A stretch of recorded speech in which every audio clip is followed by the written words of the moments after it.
What's going on, everybody? It is the one and only Q from Retro Q Gaming, back at it as always, and here we are with episode 14 of our Quack experimental podcast. After a 1 week off with a little bit of a unplanned hiatus, but luckily I had something special to go in the meantime.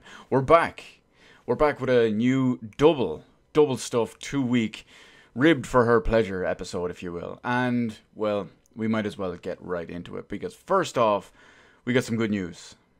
Some good news and some bad news, depending on what way you look at it. I'm classifying it as both, because the Halo Reach first PC closed beta test, the flight, has happened.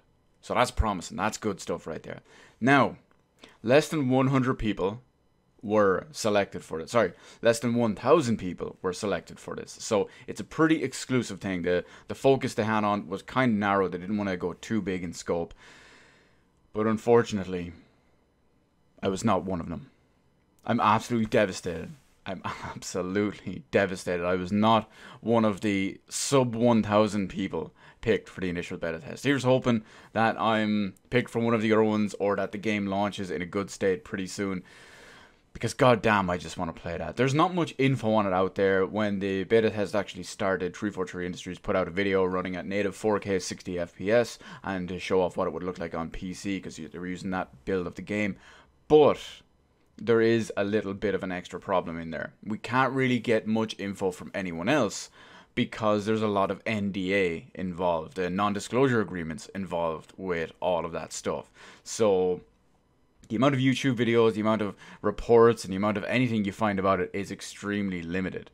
Not just because there was under 1,000 people selected, but because they're contractually obligated and can be in deep shit if they do what they're not supposed to do. But we have to wait and see. Hopefully it's great. Hopefully it's great. I really want more soon, be it in the likes of the full release of the game of Halo Reach, or subsequent larger, hopefully scale beta tests. I haven't played Halo Reach in so long. I'm pretty sure the last time I played it was before the Xbox One came out, and well, the rest is history, I guess, because just between Halo Reach and the Master Chief Collection in general, god damn, I want that stuff on PC so much. It's going to be great to have with proper FOV, proper resolution, proper frame rate, higher quality assets, everything, mouse and keyboard.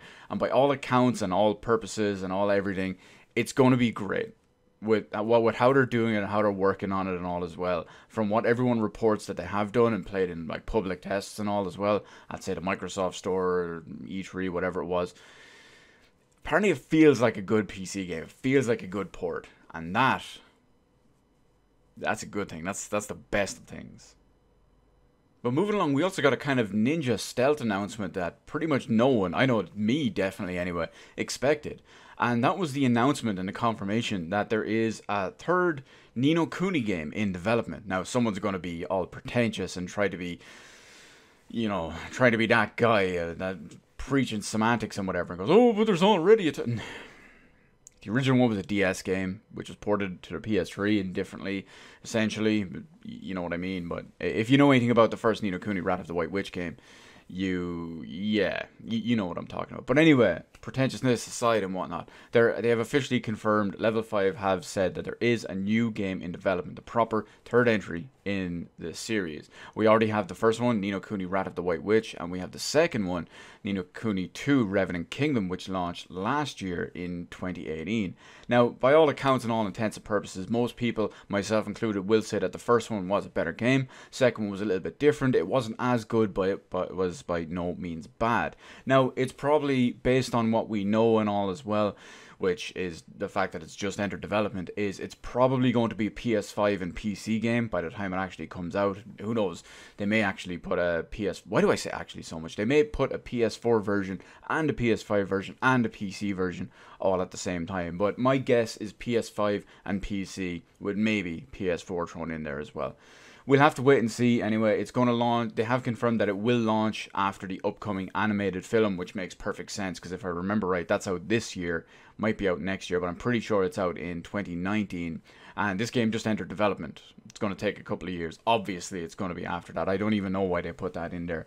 But it's good news. It comes obviously after the announcement of the remaster for PS4 and PC, as well as the PS3 port for Nintendo Switch. I highly recommend that later this year, I think it's in September, when Ni no Kuni Rat of the White Witch Remasters comes to PS4 or PC. I highly recommend you play either of those versions of the game. Otherwise, just go back and play the PS3 version. But I recommend you just play the new PS4 one. The art style and all the Studio Ghibli stuff that they put in it as well, it looks fantastic, it looks amazing, and it's going to be amazing at high resolution as well, because the original PS3 game was 720p. I'm not even going to get on the frame rate. It is a turn-based game, so I can survive with that, even if 60 FPS would be nicer. Although it will be 60 FPS on the remastered versions, not the Switch version, it's a PS3 port. But yeah, it's going to look great. It's going to look great, and given the fact it's turn-based, it's obviously one of my favorite style ones, the JRPG and all. So yeah, definitely check that one out. It's going to be interesting and curious to see what kind of information we get, as well as we'll have some semi-relevance to the first two games, because the first one kind of had some relevance to, or sorry, the second game kind of had some relevance to the first one, but not really and not directly. So let's see if the third one does the same deal anyway. I can't wait to see what kind of game it's going to be like. Obviously it's going to be JRPG, but will they stick with more turn-based stuff like they did in the first game, or will it be more 3D action oriented like, say, the Tales of games were for Ni no Kuni 2, but we'll see anyway. We'll see. Next, we got some weird out-of-nowhere news that pretty much no one, I believe, was expecting anyway. But Remedy Software, the developer behind the original Max Payne 1 and 2, not the third one, that one's Rockstar, as well as Quantum Break, as well as Alan Wake, and obviously the upcoming Control, they have acquired the rights, the publishing rights to Alan Wake. Now, they had already always owned the IP itself, and they just didn't have the publishing rights for certain platforms and just for the game in general. Now, they've acquired these from Microsoft. The number I've seen thrown around was just over $2 million. I don't know if that's true or accurate or not, but they have essentially got all the publishing rights for this. So now it means that they have the IP and the right to publish the game. They own Max Payne, not Max Payne, they own Alan Wake. They see how ingrained Remedy and Max Payne are in my brain. But they own Alan Wake, they own the game of Alan Wake, they own the character, the story, the setting, all that of Alan Wake, as well as the publishing and distribution rights. Now, Alan Wake is already available on Xbox One via Xbox 360 backwards compatibility and PC. Now, this gives them the ability to do whatever they want, as well as get all the publishing profits and all on any platform, as well as existing or new stuff they do out there as well. Now, they could have to share it in some other ways with, say, Microsoft in certain degrees, or obviously Valve if they sell it on Steam and whatnot too. So there is some contractual obligations that they might need to share a little bit of money and all in there as it is, but that's not going to be anything major. If there's sales on Xbox One or Xbox 360, they'll obviously have to pay licensing fees and all as well. Maybe there's some other stuff in there that they have to do on top of it. And there's one thing that in theory, at least, it gives the ability or the potential for them to offer more modern ports. For example, they might be able to release an Xbox One remaster now, or a PS4 version, or something like that. They might be able to do it like that, because obviously running the 360 version through backwards compatibility doesn't automatically give it 60 FPS. It doesn't give it higher native resolution. It doesn't give it higher quality assets, effects, etc. So it gives them the ability to do all this. Now, do I believe they're going to do all that? No, I don't think they will. Although,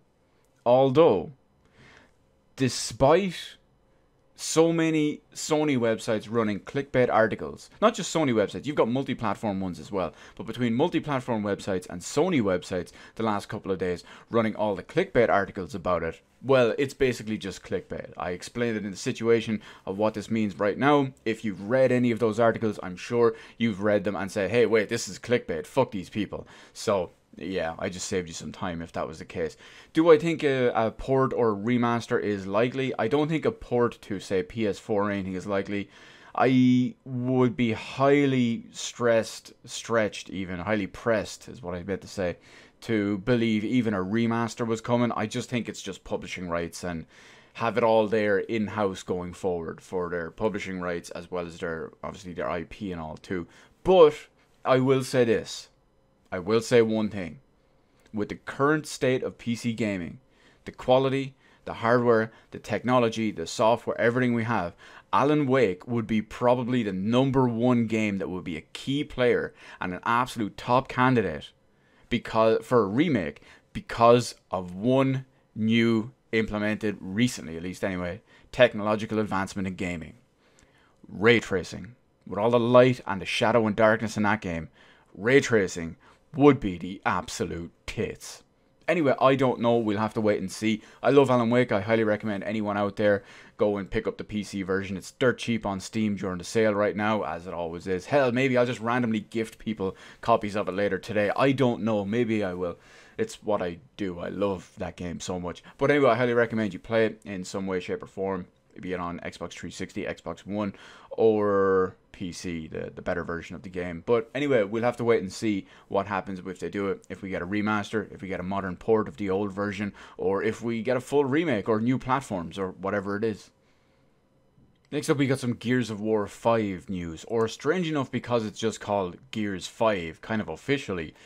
That's kind of weird, but either way, Gears 5, Gears of War 5, whatever way you want to look at it, they have put out the announcement that there will be no Season Pass and no Gears packs for Gears 5. Now, if you're not familiar with Gears of War and how the systems in that work, let's look at Gears of War 4 and use that as the example, because that's basically what they're changing with the feedback and all. So there's going to be no Season Pass. Now, there was originally no 100% need for a Season Pass in Gears of War 4 because all maps were released for free to everyone as it was. They would just be staggered out and eventually released. But if you bought the Season Pass, you could use those maps in private games. So in public matches, you could use any official released map, but in private games, you could set up and use whatever you want as long as you had bought it. So if you hadn't bought the Season Pass, your maps were limited.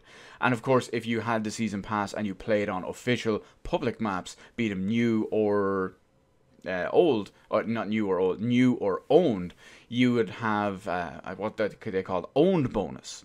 Wow, I haven't talked in 2 weeks. I'm really bad at it today. They had the owned bonus, so you get an XP bonus and all as well for kind of as a bonus for buying the Season Pass. But you still got all that content to play in the public lobbies, the playlists, all of that stuff. And everything except for private matches, basically. So they seem to be going away from that style completely. The Season Pass, it seems to be gone altogether. It doesn't even seem like the option is going to be there to do it for private matches as well as the owned bonus as well.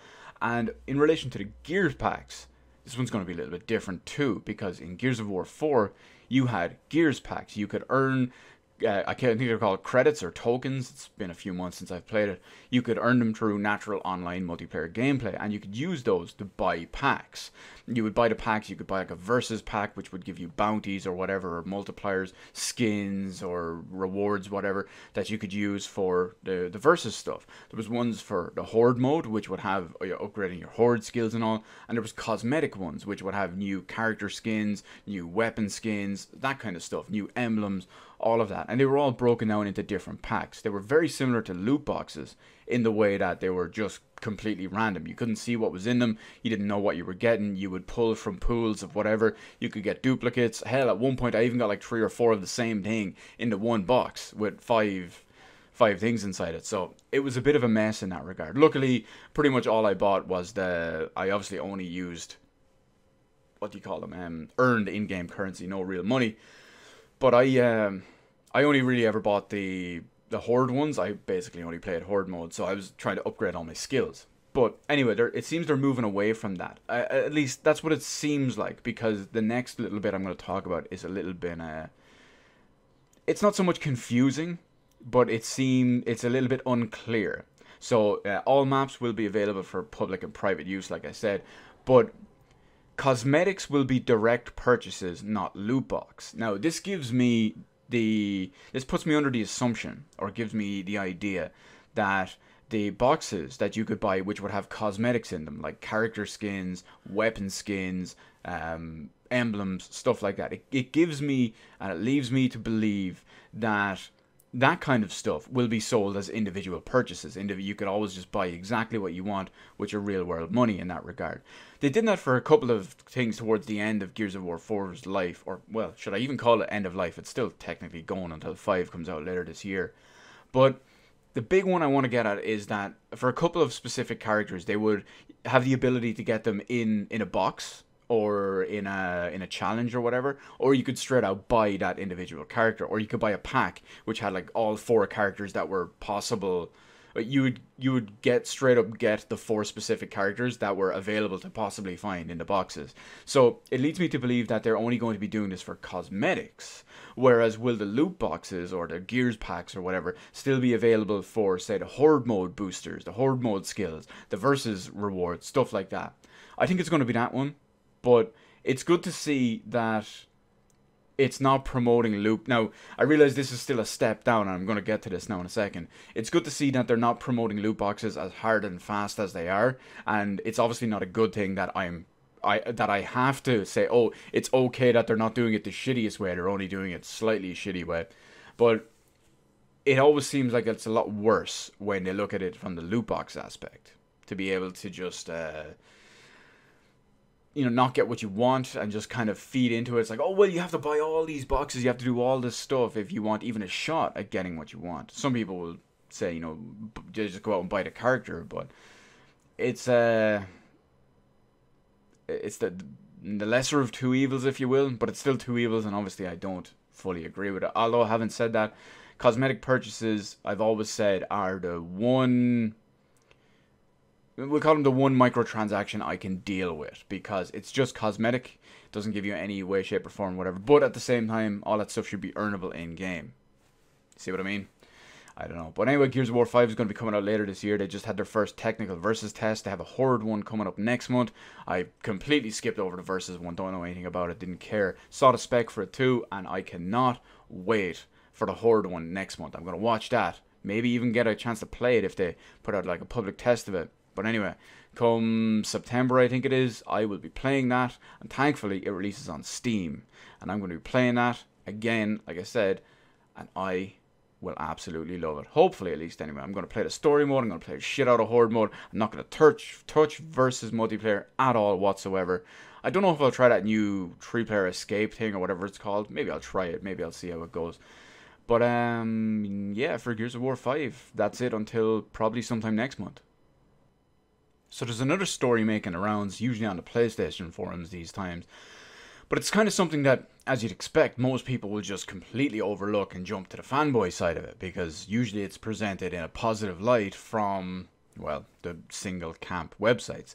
But anyway, it seems that Sony are aiming for PS5 timed exclusives. Now, this is really weird because the wording and all the stuff is kind of out there and up for interpretation. So it's unclear if this is in relation to games, if they're going to be going for timed exclusive third-party games, or if they're going to be doing it for timed exclusive DLC deals, like they've done for, say, Destiny is a good example of this, where pretty much all the Destiny games had a timed exclusivity deal of 1 year for PlayStation content. So if you bought the Xbox One version, you would miss out on a single map or a single strike or a single weapon set or armor set, something along those lines anyway. Now, I'm going to get into this a little bit more because I hate this practice in general. It's absolute bullshit. No matter who does it, I hate companies buying timed exclusivity for third parties.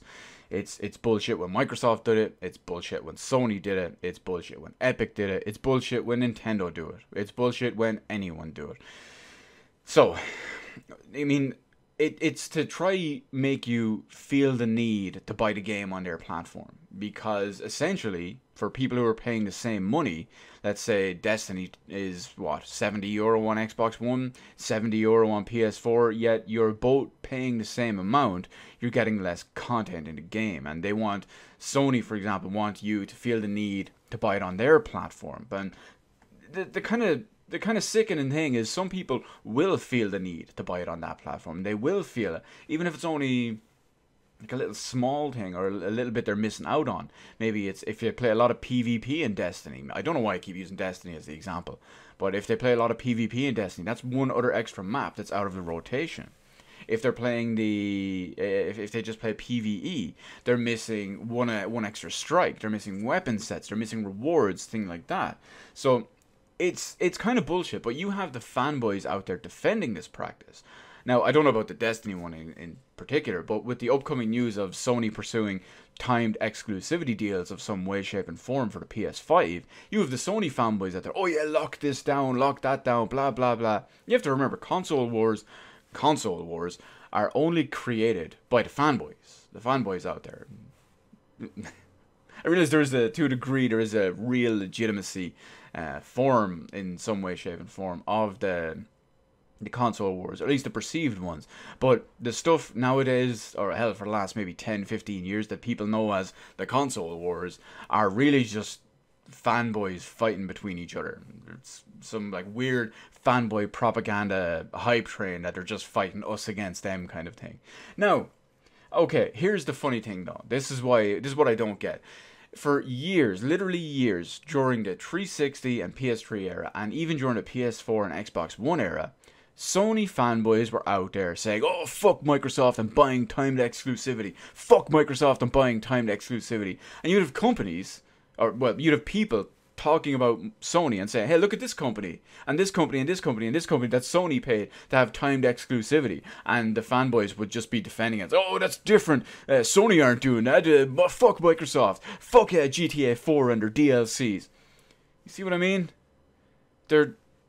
And the funny thing about it is, when you look at all of this, it seems like most of them are just either completely ignorant or just fucking idiots. I legitimately think so many of these people, which seems to be the majority sentiment in these articles across all the different websites, both first and third party, not first party, individual platform and multi-platform websites.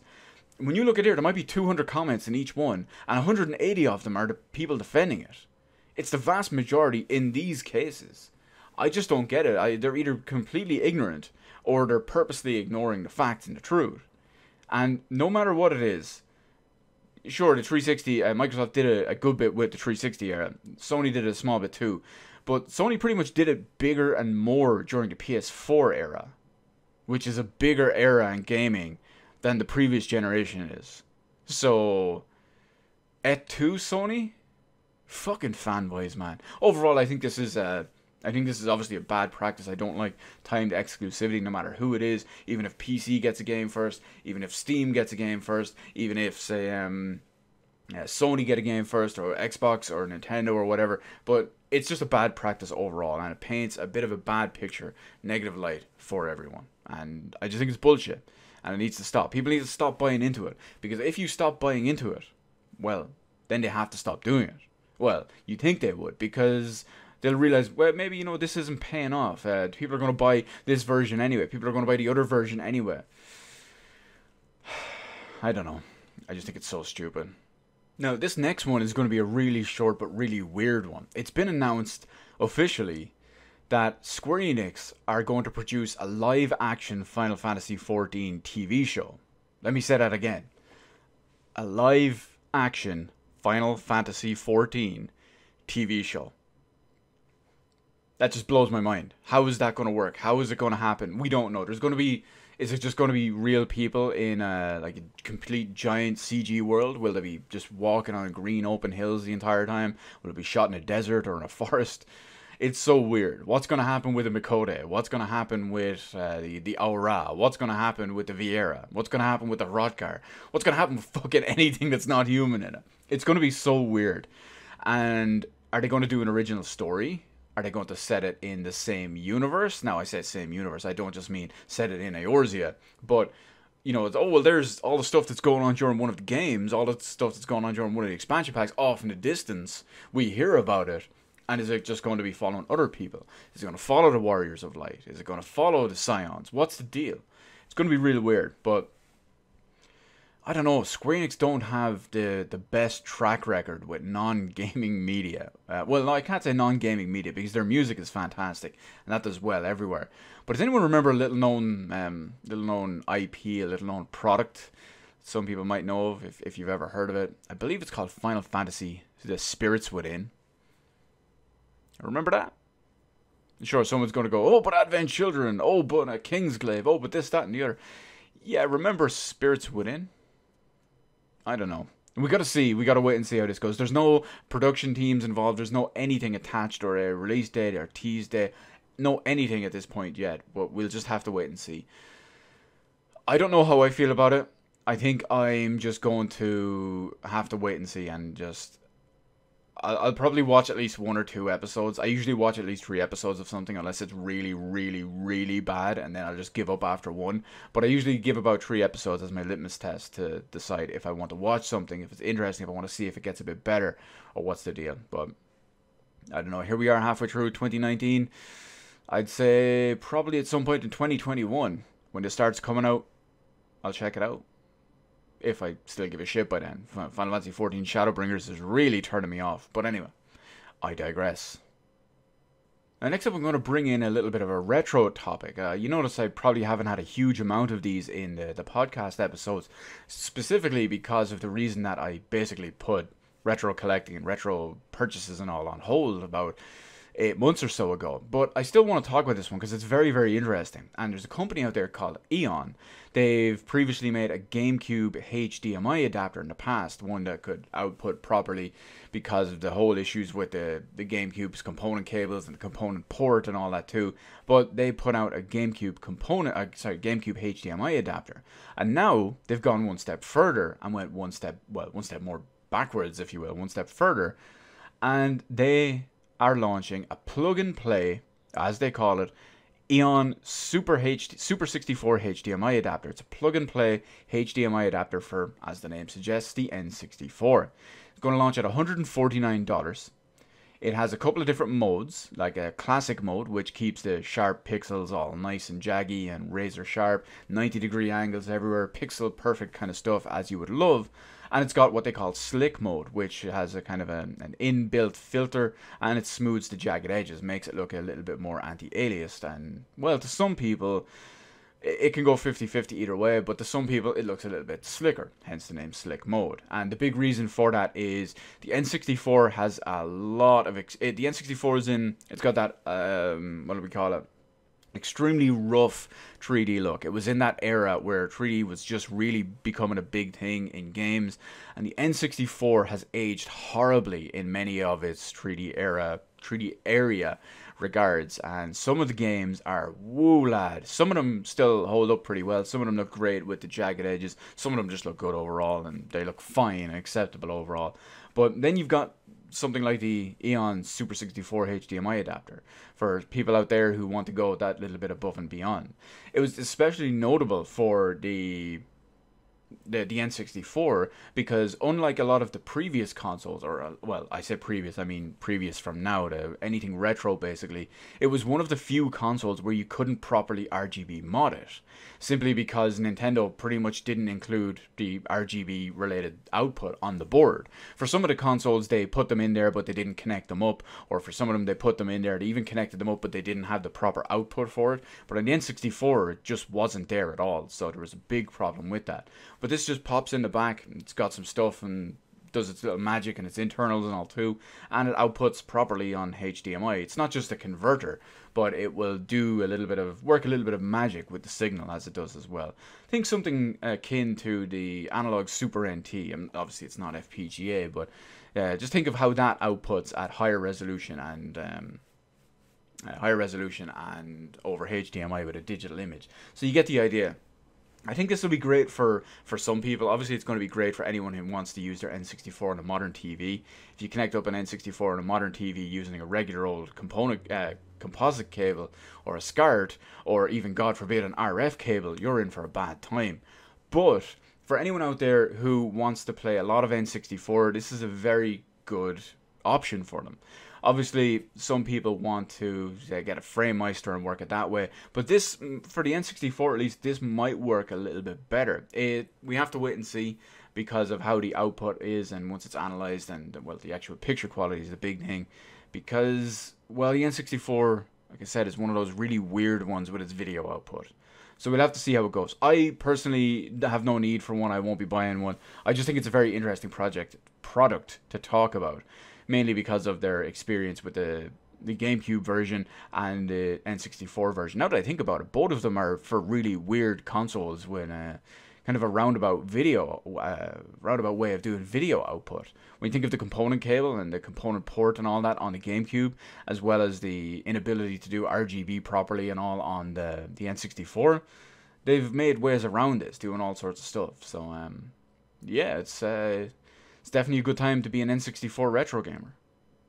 And up next, G2A, the Game Key reseller website. They're back in the news for, as usual, less than stellar reasons. Now, this time, again, they're against indie devs. Indie devs are not happy with G2A. It turns out that G2A have been buying Google ads directly from Google and not doing their own stuff. They're getting proper Google ads and Google sponsored ads and their placement and everything too. And this is selling, they're advertising that many of the games they sell, the game keys they sell, be it but be it big AAA budget games or small indie games, small indie studios, medium studios, whatever it is. And indie devs are not happy about this because indie devs have actively spoken out against this and have said that they've seen these ads and they're recommended to everyone that's like, wow, I can't believe they're doing this. And they gave a little bit of detail on it. Now, they've gone into, like I said, a little bit of detail, and they said that indie devs claim to make zero, literally zero, off purchases made through these ads. Now, I don't understand how that works. I don't know how that works. Have they been paid for the key in advance? Have someone else bought it? I don't know. Is the cut, the share, whatever it is, going from someone else? I don't know how it works in that regard. But indie devs are not happy about this. Not just because they make zero money off it, but obviously that's a completely legitimate reason to be not happy about it. But they've also said that it drastically can increase the workload of these typically small teams, usually indie studios and indie devs. Some of them can be one person, 2 people, 3 people, 5 people, 6 people. It could be a team of 14, relatively small teams with some people doing multiple jobs. And, well, that can be a lot of pressure on some of them too. But they've said that because of all of these games bought that they make no money off, so they have no, I won't say no incentive to help, but they're obviously obligated for the customer support despite making no money off this. They have all the time, the amount of effort and the man hours spent on stuff like tech support, if there's fake and fraudulent transactions, fake game keys, chargebacks on credit cards, stuff like that, deactivated keys for whatever reason. They have to deal with all of this. The indie developer, the studio, whoever it is, they have to deal with all of this. All for something that they're making zero money off.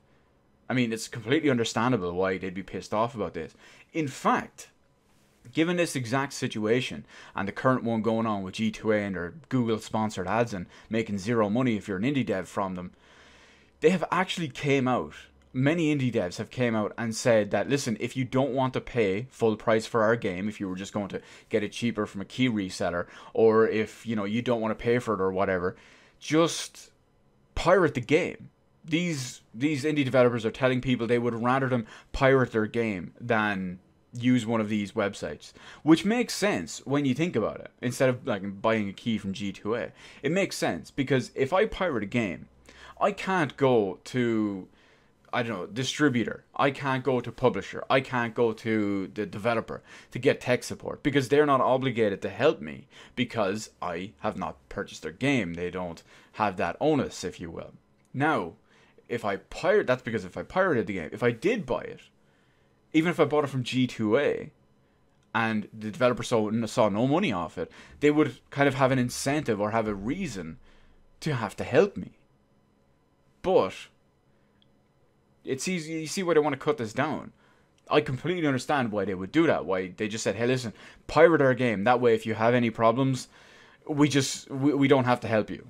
You're going to get all this stuff that you have 2 ways to get this game. We make money. We make no money from either of these ways. Just do the one that we don't have to help you with." That's basically it. Now, there's been a little bit of a statement back from G2A after all of this controversy. They didn't address the ads. They didn't address any of the other stuff. There was only one specific thing that they addressed. And G2A said publicly that they will pay 10 times the amount of the original purchase for fraud-related chargebacks to indie developers. Of course, there has to be proof, which is completely understandable because they are asking for, or they are offering real money, so naturally they'll need proof of it. But indie devs still seem like they want nothing to do with the whole situation, because it's not just chargebacks and fraud chargebacks and credit cards and whatnot. There's the legitimate tech support, there's the legitimate questions, the manpower, the time that all goes into this, regardless of if it's just something involving money. So it's really weird. Personally, I've never used G2A. I tried to use them once. I say tried to use them once. Let me elaborate on that for a second. I considered using them once. I've only been to the website once, and I was browsing around specifically for a game key, and they didn't have any that were... They had one or two in stock of the game that I wanted, but it wasn't cheap enough that I would consider buying it. That one was the day Borderlands Remastered was announced, when they streamed it earlier this year.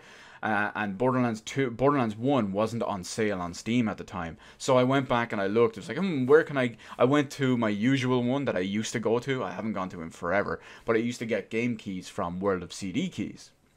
That one seems to no longer be a thing. It seems that they're just cooperating with like different websites and suppliers and stuff. They don't seem to be selling to the public anymore. At least not last time I looked, earlier this year. But I went to G2A to try buy Borderlands 1 Game of the Year key on the real dirt cheap, so I could get the remastered version for free.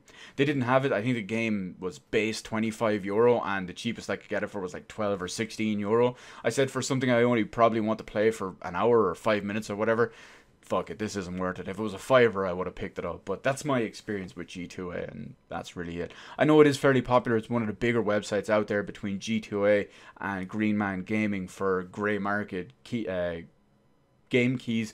So I'm sure some of you out there have probably used it already. Let me know if you've had any experiences with it, both negative or positive, or what's the deal with it in the comment section below. But yeah, G2A is pissing off a lot of indie devs. I don't really think this is going to change anything or anything's going to happen about it, but this is something that's certainly happening. But onto a quick little low-key, almost under-the-radar announcement from Namco Bandai. Namco Bandai announced a new game, or a new IP, or whatever it is, that's going to be coming out soon. Now, this game is called Blue Protocol. There's not much we know about it yet, but it's going to be an online action RPG. Now, let me say that again. Online action RPG. So you think any regular action RPG style game, but it's going to be an online based one. How is that going to work? It's made up by a new internal team that they've created, which is made primarily from ex-developers of the Tales of series. So that could go either way. But let's look at it this way for a second. An action RPG, like say the Tales of games, how would that work and function as an online system, an online game? They couldn't do the weird little battle grid kind of thing. It would have to be more openly hack and slash. Like, what else do Namco Bandai make? I don't know if the Sword Art Online games are like that. Dark Souls, for example, we'll call it Bandai Namco just for the purposes of this, but that's an action hack and slash game kind of thing. It's a live action one. There's no transitions into everything, so I think it would be, we'll just call it a hack and slash game. You know, they like to use the action RPG thing all the time, but you get the idea. We don't know anything about it. We don't know platforms. We don't know release dates. We don't know proper functions, proper mechanics, proper systems, how it's going to play, anything other than, well, that's pretty much it. Just action RPG in online, and who's making it. But we can move on from there to Bloodstained Ritual of the Night. We've got a lot to talk about in relation to Bloodstained. First off, I will straight out say I have not played the game. I probably will not play the game. I have no real interest in it. I do love Castlevania games. I do love Metroid games. That other genre, that other shitty subgenre that someone is going to fucking list off or say down below that starts with an M does not exist. You're wrong. If it takes one game in a series to start that trend, and then it takes 10 games in the other series, 6 of them being in the mainline entry, you see why I refuse to acknowledge that. But anyway, back to Bloodstained Ritual of the Night. Now, the game has released to critical acclaim on Xbox One, PS4 and PC. Not so much on Switch for reasons we'll get into now in a minute.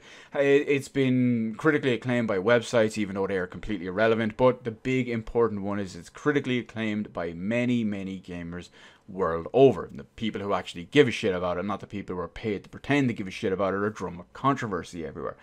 But anyway, not only that, Koji Igarashi, who, well, basically helped make, let's call it Symphony of the Night, that little game you've probably just maybe possibly heard of, who's behind the entire situation about Bloodstained, well, he has announced that there's going to be lots, in fact over a dozen, of free DLC updates. They're going to be all different types of updates, they're going to include all different types of stuff, and they're going to be completely free, and they're going to be launched post-release, they're going to be updated. Now, however, all is not roses and sunshine and lollipop canes and whatever it is in the case of Bloodstained Ritual of the Night. Because for some people out there who, for some reason, bought the Switch version of a multi-platform game over everything else, yeah, it's kind of a mess on the Switch. It's extremely low resolution, it runs like shit, it's blurry and, like I said, low resolution in both modes. Apparently it's even worse in handheld mode because it runs at an even lower resolution. Wait, no, I got that wrong. It's even worse in TV mode because you're playing it at dynamic 720p on a 1080p, 1440 or 4K screen.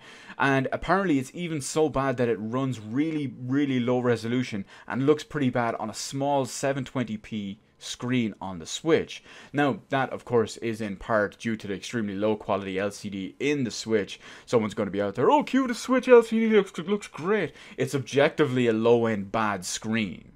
Objectively, do you know what feature sets are? Specifications? Do you know how these things work? It doesn't matter if it's your feelings. It doesn't matter if it's your opinion. This is objective facts.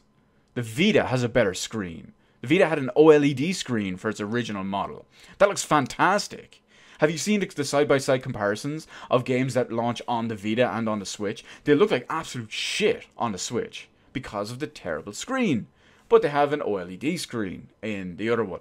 Anyway, I'm getting a little bit off topic here. But like I said, it looks and runs like shit on both modes on there. Standard definition is present, as you would expect, in handheld mode, 576p. And the biggest problem of all in a game like this, not only does it look like shit, does it run like shit, do so many of the different features, so many of the different quality, the assets, the settings, all of that have been completely, massively pared back. But on the Switch version, it's 30 frames per second. In a game like this, it's absolutely madness. Not only that, but it's programmed so poorly that not as everything being cut hardcore from a visual standpoint, it has massive loading times compared to all the other platforms, and the input lag, which is prevalent on all platforms except the PC version, the input lag is significantly higher on the Switch version. What happened with this one? People are blaming 505 Games for all this, but many of them are just fanboys because before launch, 505 Games put out, this is the resolution, these are the quality of assets we're using, this is what you're getting docked, this is what you're getting undocked, this is the frame rate you're getting, and of course, fanboys just blow all that stuff off. But overall, it seems like it's an absolute disaster. They have pledged to fix some things in the game. However, the statement they put out that said with what they're fixing, they've listed off specifically what they're fixing. Of course, the fanboys completely ignore it and say, oh no, they're working on a patch, a performance patch to bring it up to 60 FPS. No, they've never mentioned frame rate or anything. They've never mentioned making it a more stable 30 FPS because obviously it's an unstable 30 FPS. They've never mentioned boosting the cap above 30 FPS. They've never mentioned 60. They've never mentioned the resolution improvements. They haven't mentioned any of that stuff. The fanboys are going crazy. Watch out for that misinformation, all of you out there. And of course, pick up the PC version of this game. It looks the best and it runs the best. And, well, any game that's out there in any way, shape or form should always be experienced in its best possible form. Mainly because that is what the developer, that is what the creator, that's what the artistic designers and directors, that's what they wanted for their game. It's not their fault if other pieces of shit plastic cannot run their game properly, adequately, to the way they had envisioned. But anyway, let's move on. Next up, we got some kind of news that I was kind of worried about as well. Because we had known that previously, last year, I believe it was at Microsoft's E3 press conference of 2018, Cuphead developer had announced that there was a DLC expansion coming for their game at some point in the future. Now, we basically heard nothing about it since then, and I was worried about it. Not so much that it had been cancelled, but just, what the hell has happened with it? I realized that they do have a small team, but, I mean, no announcement, but just since the announcement, no news, no updates, no anything. And then just the other day, it was announced that the Cuphead DLC, The Delicious Last Course, as it's going to be called, is delayed to 2019. Now, basically, it's been done for what they call it anti-crunch / non-burnout reasons, mental health reasons, etc., because of all the stress and the work and all that's been put in, which is basically good, because for a small studio, a small team like that, it's obviously very hard to create something like this. Cuphead looks great, it plays great, it's a wonderful game. You can tell that the small team have put so much love and effort and creativity into creating that and bringing it to life. And to do it all again, to release a whole DLC, a big expansion DLC like that, it's obviously going to be fairly difficult. So it makes sense that they could go. They need a break every so often. Basically, yes, they're game devs. They need to put out games and content and whatever. But well, they're people. So yeah, I mean, we won't paint them with the same brush that we'll paint high-level EA executives with, which. That's a whole other. You know what? I just thought of another little topic I'm going to put in here at the end of this one now. Anyway, but yeah, you'll see what I mean. So riding off the back of what we just talked about, and something that just popped into my head right as I said it at the time, there was a statement the other day by a high-level EA executive, and he said that he struggles with the outside perception from the public that EA are the bad guys. It just blows my fucking mind.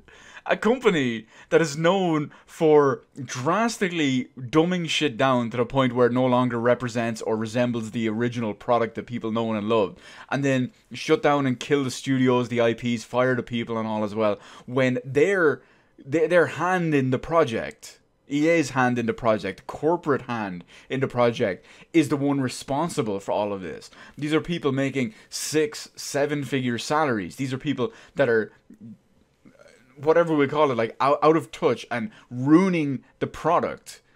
And then they're firing the dozens, hundreds, whatever of people, killing the IP, putting it on a shelf and shutting down the studio. All for the attempt to get money. These are people who want to do all sorts of bullshit. They want their surprise mechanics. These are the ones that champion breaking up games into multiple different parts, multiple different passes, DLC removed from main games, etc. Their whole predatory practices, their FIFA Ultimate Team, canning games because they don't make $1 billion with every year's iteration of FIFA Ultimate Team. Looking at that Star Wars game, and yeah, you struggle with the perception that you're the bad guy when you're the bad guy. I mean, it makes sense. Dictators and supervillains and all, they don't think they're the bad guy. They think they're the good guy. What does this tell you? Probably the number one most hated company in video games, or at least one of them, up there with Social Justice Warrior Blog Taku. But yeah, there's a reason why people dislike you, EA. And it's because you're fucking with what we love. You're making it worse. Mr. whoever it is executive, I can't remember your name, I glanced over the article when I saw it. Yeah, I hope you do feel bad. I hope you do struggle with that. Because you can put out this bullshit all you want. I don't think many people believe it. I know I don't. Because you know what? If you did struggle with it, or you did care that much, which you probably don't, because you obviously exhibit psychopathic tendencies, which all high-level executives and CEOs of large companies do. It's a fact. Look at the crossover and the comparison and the studies and whatnot. Yeah, if it bothered you, you'd leave. You wouldn't do what you would do. But you do what you do for the money you do it for, which is probably why you do it.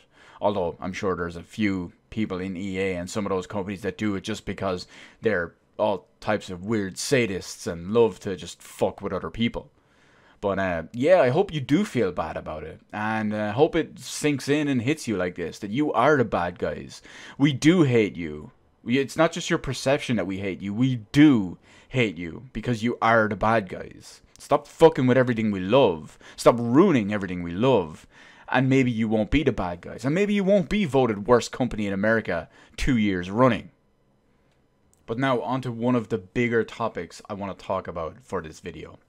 Shenmue 3. Now, there's so much we have to unpack and unravel here. It's mostly what I dealt with and talked about in the other video. The one earlier I put out in this week related to the latest Kickstarter update. I believe it was update 104. But I'm going to try to sum it up here and just get into the whole situation anyway. So without trying to pick a place to start, we'll just jump right in. It's been announced that despite all of the confusion and all of the possible rectifications a word? All the possible ways they could rectify it. There you go, that makes better English. But it turns out that unfortunately, for backers who are upset about the timed exclusivity thing from 1 year to the Epic Games Store, that no Steam keys will be offered at launch. If you get a physical or digital PC version, you do have an additional option to get a Steam key 1 year later, but you will not get it at launch in November this year, 2019, which is massively disappointing to many people. And on top of that, it gets even worse. People who backed and opted for the physical PC version of the game were expecting maybe disc-based versions, multiple discs, because probably wouldn't have been Blu-ray. Many people out there don't have Blu-ray drives in their computer. I have one in mine, but I realized that I've had one in my old... This is the one from my old computer that I built in like 2011, 2012. And that had a Blu-ray drive in it, because it's the same Blu-ray drive. So I don't know why many people refuse to upgrade the Blu-ray drives. They're dirt cheap unless you want a burner. But you can pick up a Blu-ray read drive dirt cheap. You have been able to for 7 years now, if not more. But anyway, I digress. More people, or less people, have upgraded to a Blu-ray drive. So more people probably still have DVD drives. So most people assume that you could get the DVD version of or in the physical edition, you would get DVDs. You would get maybe 5, 6, 8, 10 DVDs, whatever, and just put them on in. The reason why there's so many, or such a range that could go up to 10, is that the recommended, or the early specifications, the tech specs for it, suggest that the game will be 100 gigabytes. So we don't know how that's going to work just yet, but it would still, if you're running dual layer discs, that's 8.5 gig a disc. That's basically, 11 to 12 discs. So you see why it can be a bit of a concern there, and for many people. But originally, people expected that to all be provided in the physical CD edition. However, it was later clarified after the EA, the Epic game. It's funny, they're basically EA when you think of Epic. They're basically the same thing nowadays in what they're doing to fuck up the industry. But it was announced that the physical version would have no disc and would just be a box with an Epic Game Store key, which pissed off many people. Many people wanted... Ow, that was the terrible time to crack my knuckle. But many people wanted the physical game data on the disc. But through the massive backlash and all, they changed it ever so slightly, but basically didn't. So they went from having a physical PC edition, which was just a box with an Epic Game Key and no disc included, to a physical PC box with an Epic Game Store key inside and one DVD that does not contain any of the game data or game files. Instead, it just includes one singular file, the Epic Game Store launcher. This happened once before from a different company. It was bullshit then, and it's bullshit now. This happened with a little game, a piece of shit game, one of the worst games and most disappointing games I've ever played, but Metal Gear Solid 5 The Phantom Pain. The physical PC version of that included a single disc with the Steam installer on it. It was bullshit then, and it's bullshit now. So many people are pissed the fuck off about this. Absolutely rightfully so. But we do have some ray of hope in there too. Any of the above reasons that we listed, the Epic Games digital thing, the Steam code 1 year later, the physical PC version of the game, whatever. If none of this is acceptable to you, they will be offering Kickstarter refunds. Your pledge will be refunded, which is promising. Now, there are a couple of there are a couple of caveats with that too. If you pledge to a higher tier that would include some of your content and all programmed, developed, and created and put into the game, you're ineligible for a refund. Like, for example, if you get your likeness scanned into the game, or if you get your name put into the game, probably even people who are putting their names in the credits, this probably applies to as well, you are not eligible for a refund. So that's one side of it too. They have said that one of the promised stretch goals that they did hit was not able to be implemented for technological limitations and reasons and whatnot. But because of all of the additional funding they got from Sony, from Epic Games and all that, they have managed to hit a couple of extra, and Deep Silver, a couple of extra development points that were not reached by the Kickstarter. Now, it gets a bit messy. On top of all of that, yes, it still manages to get a bit messy. Because the refunds will be offered, the money is not coming away from Shenmue's development. In this particular case, Epic Games are paying the money themselves. Epic Games, because they bought up the exclusivity of a Kickstarted game that was promised on Steam for all these years, Epic Games are stepping in to pay this money. I'm not gonna praise them for that, because they should just fuck right off away from the game. And they said, oh, next time this won't happen, we'll do it the right way. Don't fucking do it next time. They said before, we don't want another Metro Exodus to happen. What happens, what that happened in what, January, February, March, April, May, June. Oh, look, here we are. Like 5 to 6 months later. And it's happened again. Absolute fucking bullshit. I fucking hate Epic. I fucking hate Tim Sweeney. They used to be such a great company. Back when Rod Ferguson was there. Back when even that Ponce Cliffy B was there. He still made a couple of good games, unfortunately. Back when, who was that other guy? Was it Mike Capps? Back when he was there, they were a decent company. They were run well. There was so much they did right. Over the last 20 odd years of gaming, Epic Games used to be great. Now they're fucking dead weight. That was an inadvertent rhyme. I completely apologize. Just stay the fuck away from the situation if that's the case, fucking Sweeney. If you don't want to cause these problems again, don't say that and then go and repeat it a few months later. Just stay the fuck away from it. Don't buy Kickstarted games away from all of this stuff. It's so fucking sickening and despicable. I will personally be refunding it. I will absolutely be refunding my $60 pledge of the physical PC edition. That will be right back to me because I am doing it on principles. As much as I love Shenmue, that I've loved for 20 years now, and that I've been such a big vocal part of all this, I love it with so much effort, so much energy, so much passion, everything about it. My principles about me, myself, and how I treat myself and what I believe in will trump any of this stuff. Will trump even my love for something like Shenmue. So you can come at me and you can say, oh, you're obviously not a real fan. Get the fuck out of here. You don't know what you're talking about, that kid. I mean, you can compromise your own beliefs and integrity as it is. You can let companies walk all over you just so you can play a game. You can tell them, yes, debase me, it's fine. I'm better than that. No, not for me. It's not happening. No. Fuck that. But on top of that anyway, right, no matter what, they won't care. Deep Silver won't care. Shenmue won't care. Well, no, I shouldn't say Shenmue. Deep Silver won't care. WiseNet won't care. Yu Suzuki probably won't care. Epic Games won't care. You know why? Because every one of them, short of Epic Games because of what I'm about to say, every one of them won't care. Because probably every single refund and every single lost sale will probably be covered by Epic Games' big fuck you money that they threw at them. And that's basically fucking it. Shenmue 3 now joins the list of games I have, like Heavy Rain, Beyond Two Souls, Detroit Become Human, Outer Worlds, Controls, possibly even Borderlands 3. I will wait for these games to come to Steam if I choose to support the developer then. Some of them I will not, but if I do decide to do it, I will do it on Steam. But until then, I will pirate the fuck out of these games. And I will play them, I will enjoy them, hopefully at least anyway. At least if they're more interesting than Metro Exodus was, which I also downloaded and not paid. Boom, take that, you fucking Deep Silver epic cunts.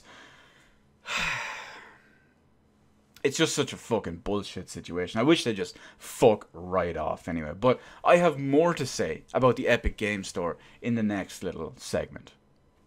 But continuing on with the Epic Games bullshit, I'm just going to have to basically read off my notes here because there's just so much bullshit and so much shit. But anyway, let's take a quick look at it. Regards with all the Epic Games Store shit, between buying exclusivity, paying off devs for guaranteed sales numbers to drag their stuff over, the waiver of sales percentages and all, and licensing royalties from the Unreal Engine usage in order to come over to the Epic Games Store. It's funny to think that Epic Games, of all people, one of the bigger, longer names, created games from way back in the day like Unreal and more, some of the biggest landmark franchises in PC gaming, are now, these days, doing more damage to PC gaming than EA, of all things. EA are doing damage to games overall on the whole, just gaming in general. But specifically, Epic Games are doing more to damage PC gaming. Now, some people out there are going to go, oh, competition this, competition that. Yeah, unhealthy competition doesn't do anything. Unhealthy competition, people are not buying these games, and they're not going to buy games on the Epic Store by choice, if you will.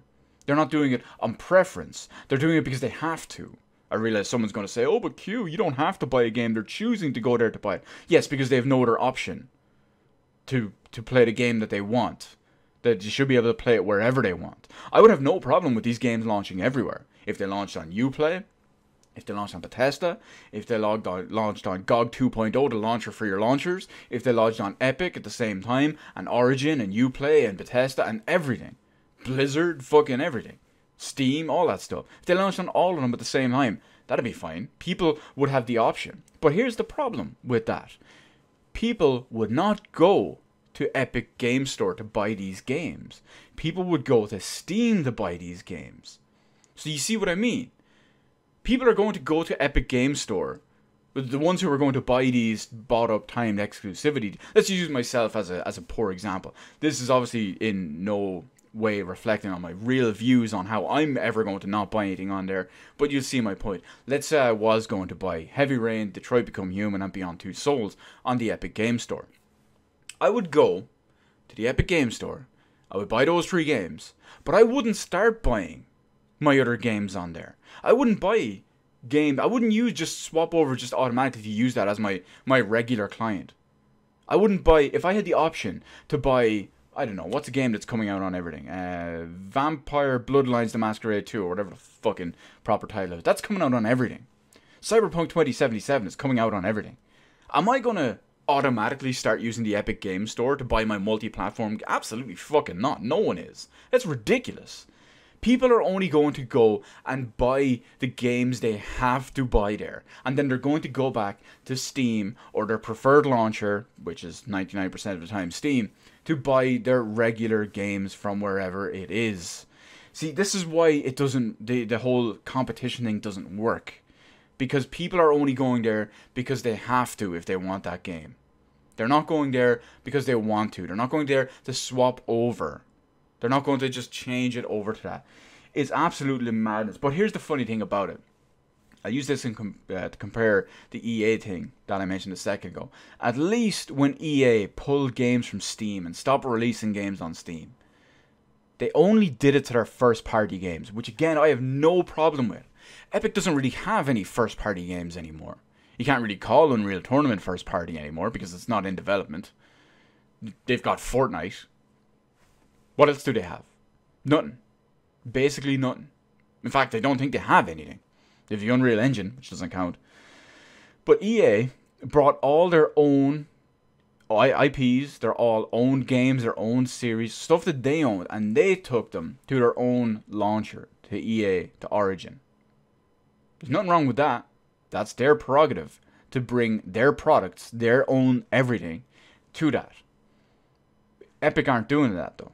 So you see why there's a bit of an issue. This, believe it or not, I don't harbor resentment against EA in that regard, because they took their own stuff. Multi-platform games or multi-distribution digital storefront games launch on Origin, launch on Steam, launch on Uplay. You notice there's not ones that launch. You don't see Cyberpunk 2077 launching exclusively on Origin. You don't see, I don't know, what's another game I can't think of? Persona 5. You don't see that coming exclusively to Origin. You don't see Yakuza Kiwami coming exclusively to Origin. You see my point here? EA aren't out there buying up third-party exclusives for just distribution on their digital platform. It really doesn't work this way here. But Epic reach in... I'm going to read my notes again. Epic reach into the entire third-party pool. Not their first-party stuff, because they basically don't have it. And all of this from... Like I said, all of this from a company that helped make PC gaming big in the early days. Tim, fuck you. But that's it. We're coming up on the very, very last outro segment of our lovely little episode 14 of our Quack Experimental Podcast. Double stuffed and ribbed for her pleasure. But anyway, Q, what are you playing? What are you doing? What's going on? Well, before I get into that one, I do want to plug a little bit just for a second here. Because, as you know, I did no podcast last week. But I did release a special project I've been working on in the meantime. That one, of course, is, as I like to call it, the Meme Game Room Tour, which turned out to cause me so many problems. Between lighting, between shooting, between editing, between reshooting, between this, between that, between rendering, between everything, I eventually just gave up on it and said, fuck it. I recorded it one way after all the other ways were incompatible with the vision, and I just said, fuck it, let's get it out there. And then it wouldn't render properly, so I had to break it into 2 parts. But it lasts so long, it's almost a total of 7 hours. Yeah, 7 hours. Because I talk too much, I edit too little, and I just love so much. I get caught up in so much of it. It's so much sentimentality, so many nostalgic memories, so much emotional everything. It's so good. I really, really recommend you check it out if you've got 700 hours to kill. Hell, it's even halfway through the summer. If you start watching now, you might be able to finish it by Christmas. But anyway, I digress. Back to our what's going on, what am I playing, what's happening. Dank Souls 3 live streams. They are still happening. There's a little bit of a break, a little bit of a lull. I managed to get a couple of, I think it was 3 different streams in there at first. However, work, life, and some other stuff kicked in really hard within the past like week and a half for a brief short period that I'm hoping to free up over the next day or two by the time you see this, at least anyway, and maybe, hopefully, we'll get back to a little bit of normalcy and maybe even some more Dank Souls 3 streams.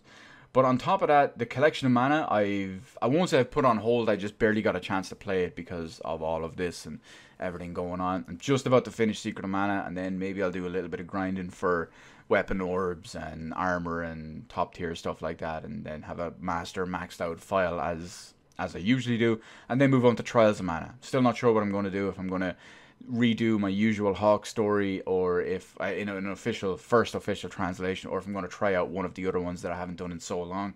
We'll see. But on top of that as well, I've been playing Final Fantasy XIV Shadowbringers, the newest expansion, the third expansion. Yes, the third expansion pack for Final Fantasy XIV. And it's massively disappointing and massively boring, because the story is so exceptionally drawn out, and it's just an exposition fest in the worst of ways. Coupled with the combat changes, the game is probably in its least enjoyable state ever. That includes so many of the protracted extended periods where there was no updates and basically nothing to do, which there are a lot of them in that game. I'm only level 78 at the moment. I'm not even at the proper end game, if you will, just yet, and I'm already absolutely bored shitless. Within 1 day of playing the expansion, when it first went into early access, I wanted to quit. The combat changes are just so bad. If you ever thought it was face roll before, if you played Final Fantasy XIV, this isn't face roll anymore. This is, you're playing the game in your sleep level of yeah. It's woo, lad. I'm going to get to level 80. I'm going to spam the same 2 dungeons for, well, like what, 4, 5, 6 months, as is usual modus operandi for these crappy patches the last couple of years. Hell, since it's 2.0 iteration. But yeah, I'm curious to see what the first raid is going to be like, the first 24-man raid when it launches in patch 5.1, because that one is a Nier patch, Nier Automata patch, and I don't care about that, or that's Nier Automata raid. I don't care about it in that regard. I don't care about what it's going to be like. I don't give a shit about Nier, but I want to see all the people lose their shit over it, because those fans are just weird. They're some of the worst fans out there. Most of them anyway. There's a couple of okay ones, but some of them, most of them, they're just the worst fans ever. They're up there with the Dank Souls 3 fans. They're just the absolute worst. But yeah, I want to see everyone lose their mind over that. And then, of course, naturally, everyone's going to just be a bunny girl or a cat girl dressed as 2B. But hey, as a Lalafell, that works for me. On top of that, once I bang a couple of games out and start working my way through time when I have single player stuff to do, next up is officially Yakuza Kiwami. I can't wait to do that.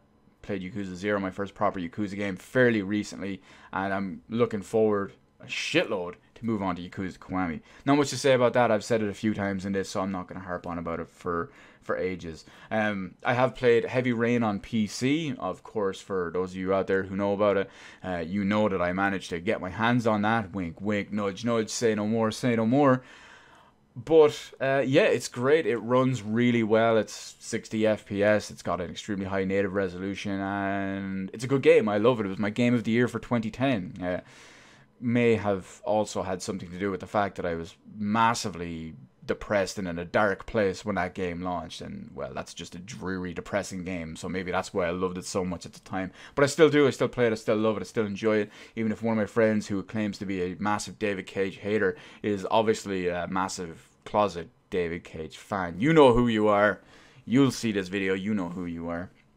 But on top of that, the Beyond Two Souls demo just came out the other day on Epic Games Store. I downloaded the demo to play it, to see how it ran, to see how it played, to see how it looked and all, and it's pretty good. I can't wait till the game releases, and then several days later when it gets cracked and I can actually download and play it. That's going to be the fun one. I'm not the biggest fan of of Beyond Two Souls. Although I go back and forth on it. When I first played it on PS3, I absolutely hated it. When I tried to first play it on the remaster on PS4, I absolutely hated it and have to give up after a few chapters. However, a couple of months ago, no, I believe it was last year, 2018, I managed to go back and replay it on the PS4, and I enjoyed it a lot more. I can't say I really enjoyed it or I super enjoyed it or anything, but there was a couple of good parts in there. It was overall tolerable, which is something I don't usually champion as well, if something is tolerable, but there was one or two mechanics and all psychological things in it. I made a video about it at one point that really gripped me in that regard. But I'm gonna play it on PC when I can for free, of course. And yeah, 60 FPS, high resolution goodness. It's gonna be good times. Other than that, I got some weird ones that I want to talk about here now. Oh well, one weird one: AEW Fighter Fest. Yeah, I watched AEW Fighter Fest. In fact, I even paid for it. Yeah, that's right. It was free in the US and probably Canada, but the rest of the world and here in Europe and all too, there was a small monetary payment. I believe it was €10 that you paid for it. I was watching it online. I was talking with a bunch of lads shooting the shit. They were all watching it as well. We were watching the pre-show. Then the pre-show was ending. I'm like, you know what? Fuck it. I'm in hype mode. I'm built up for, I pressed the thing to buy it anyway. I was watching it over there. We were talking, shooting the shit with it. I've mixed feelings on Fighter Fest. I'm still involved in AEW. I can't wait to get back into it. And when their syndicated show starts later this year, and of course there's Fight for the Fallen and All Out coming soon as well. I do think they're going to be higher production value and better quality overall, the upcoming two pay-per-views, because this one was given away for most people as a free event and a free stream thing. So it did noticeably not have a high production value in that regard. It also it felt like it wasn't as high quality in that one too. I mean, there was some cringe stuff in there in both the pre-show and the main one. There was some great stuff too. And of course, my bae Riho was in there as well, so I can't complain about that. The Lucha Bros are always amazing to watch. The Young Bucks fucking suck. Well, they won't suck, but the Lucha Bros are better. The Young Bucks are just... It feels like they're a knockoff Hardy Boys. And that's probably not a fair thing to say, but I'm coming from... Last time I seriously, properly invested and watched wrestling was 2001, during the WWF, WCW invasion angle. So it's hard for me to not see that and just think, Hardy Boys. You know what I mean? But Lucha Bros, they're something a little bit different. They're more so taking the luchador side of it. Everyone likes Rey Mysterio as well as a few others and all too. That's something I'm not as familiar with. I mean, to me, lucha stuff, I've seen a couple of them in WCW. Rey Mysterio obviously moved over to WWF, but I mean, I haven't watched this shit in 18 years, so a lot of it is new to me. A lot of stuff is new to me, but I see the Young Bucks not so much. But there's a couple of good stuff in there as well, like singles matches. There's potential for a lot of it. Cody Rhodes is doing some fantastic stuff. His match at Double or Nothing was fantastic. It was easily better than the Chris Jericho match of that night, which was also good. But and also this time as well, where there was the whole thing when what was his name? The ex WWF guy came in, whacked him with a chair. They gimmicked the chair, but it's still like murderized him. I can't remember what his name is. Sean Stevens? I don't remember. But that guy anyway. There's a lot of potential. There's a lot of potential in there too, and I hope it all goes well. I hope it continues to grow and more people maybe continue to come over and they can get bigger names and it gets bigger and bigger and better and better and produces real competition, because that's going to be good stuff. Anyway, we have just about finished. Two more things. I jumped in on just the other day, a few days ago. I was in a real mood to like, oh yeah, I need to get back in and play. I'm really feeling starting a new JRPG or new RPG in general, and I really wish Grande HD was out, because I was feeling and fiending to play that. I realized I can play it on my PS1, I can play it digitally on the PS3 or whatever, but I just, I really wanted to wait for the HD version, and I said, you know what, I'll play a different RPG, and that different RPG progressed over the course of about an hour, and I thought, you know what, I want to watch some anime. What am I going to do? What am I going to watch? So I sat down and I watched Attack on Titan Season 2. Someone's just going to say, oh, cute, Season 3 just finished. Yeah, I know, but I'm a bit behind. Big whoop, want to fight about it. I did go in order the first part of Season 3 after I watched this. But Season 2, over the course of 2 nights, I binge watched all of Disc 1 on one night, all of Disc 2 on the other. It's really good stuff. There's a little bit of confusingness with how it feels like they're all over the place in relation to where it is after Season 1. But yeah, it's going to be good. I can't wait to see what happens in Season 3 and going on beyond forward. But on top of that, my hype and my urge to continue watching anime went a little bit higher, a little bit better. And I've decided, I've already watched 1 episode of it, but I've decided that I'm going to fulfill a promise that is a long time coming. When I say a long time coming, I'm talking years. If like 10, 12, 15 years, whatever it is. But I started Yu Yu Hakusho, or Yu Yu Hakusho, Yu Yu Hakusho, whatever you... just Yu Yu Hakusho is whatever it's called. I started that. Watched the first episode. It was metal as fuck. 3 seconds into the first thing, the main character dies. That's fucking hardcore. That's hardcore. But that's my big one. That's my next thing I'm going to be focused on to watch anyway. But that's basically it. I can't wait to see how they go. But we are here at the end of our 14th episode of our lovely little Quack experimental podcast.